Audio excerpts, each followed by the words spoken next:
ஒரே ஒரு காரியத்தை மாத்திரம் உங்களிடத்தில் நான் பகிர்ந்து கொள்ள ஆசைப்படுகிறேன். யாரு கண்களை திறக்க வேண்டாம், யாரு கண்களை திறக்க வேண்டாம். ஒரு கேள்வியோடு இருக்கலாம்.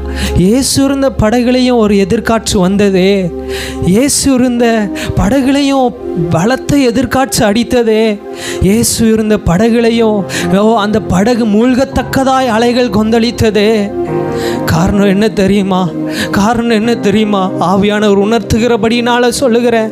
அநேகருடைய உள்ளத்தில், அநேகருடைய வாழ்க்கையில் இயேசுவானவர் பயணம் செய்கிறவராகவே இருந்து கொண்டு இருக்கிறார். நீங்கள் அவரை தட்டி எழுப்பும் பொழுதுதான், நீங்கள் அவரை தட்டி எழுப்பும் பொழுதுதான், நீங்கள் அவரை தட்டி எழுப்பும் பொழுதுதான் ஒரு வார்த்தை உண்டாகும். காற்றையும் கடலையும் பார்த்து அவர் சொல்லுவார், இறையாதே அமைதலாயிரு, இறையாதே அமைதலாயிரு, இறையாதே அமைதலாயிரு. இந்த நேரத்தில் யார் யார் ஒப்பு கொடுக்க போறீங்க? யார் யாரெல்லாம் இயேசுவை எழுப்ப போறீங்க? உங்கள் உள்ளத்துல நீங்க சொல்லுங்க, ஆண்டவரே நீங்க நித்திரை செய்தது போதும், எங்கள் வாழ்க்கையில நீர் அமைதலாக இருந்தது போதும். எழுந்த கிரியை செய்வீராக, எழுந்த கிரியை செய்வீராக. எங்களுக்கு விரோதமாக எழும்பியிருக்கிற ஆயுதங்கள் ஒன்று மாய்க்காலே போகட்டும், ஒன்று மாய்க்காலே போகட்டும். அந்த எதிர்காட்சை பார்த்து சொல்லுவீராக, இறையாதே அமைதலாயிரு, இறையாதே அமைதலாயிரு. பிள்ளைகளை பார்த்து கட்ட சொல்லுகிறார், இறையாதே அமைதலாயிரு. பிள்ளைகளுக்கு விரோதமாக எழும்பியிருக்கிற சத்துருவை பார்த்து கட்ட சொல்லுகிறார், இறையாதே அமைதலாயிரு, இறையாதே அமைதலாயிரு, இறையாதே அமைதலாயிரு. எஸ் எஸ் எஸ், நீங்க தட்டி எழுப்ப தொடங்குங்க, தட்டி எழுப்ப தொடங்குங்க. இயேசுவானவர் உங்களுடைய வாழ்க்கையில் அவர் பயணம் செய்கிறவர் மாத்திரம் இருந்து விடக்கூடாது.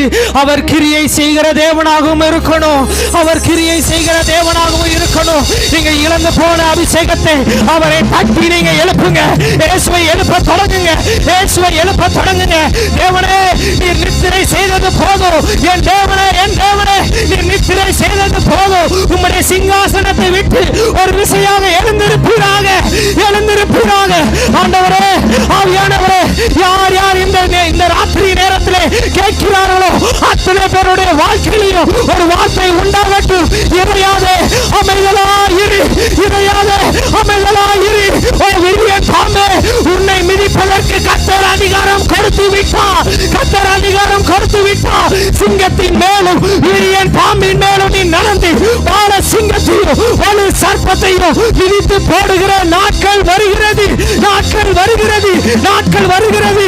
அந்த பிரச்சனையை பார்த்து தானே பயந்தீங்க, அந்த போராட்டத்தை பார்த்து தானே பயந்தீங்க. கர்த்தர் சொல்லுகிறார், பேதுருவே, உன்னை நான் ஜலத்தின் மீது நடக்க வைப்பேன், உன்னை அந்த ஜலத்தின் மீது நடக்க வைப்பேன்.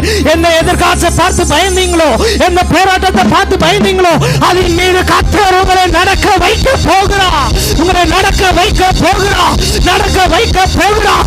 ஒரு காரியத்தை செய்யணும், விசுவாசத்தோடு அவரை நோக்கி நீங்க பிரயாணம் செய்து பாருங்க. முடிவு பரியந்தமும் அவர் உங்களை நடத்த அவர் போதுமானவர், அவர் போதுமானவர்.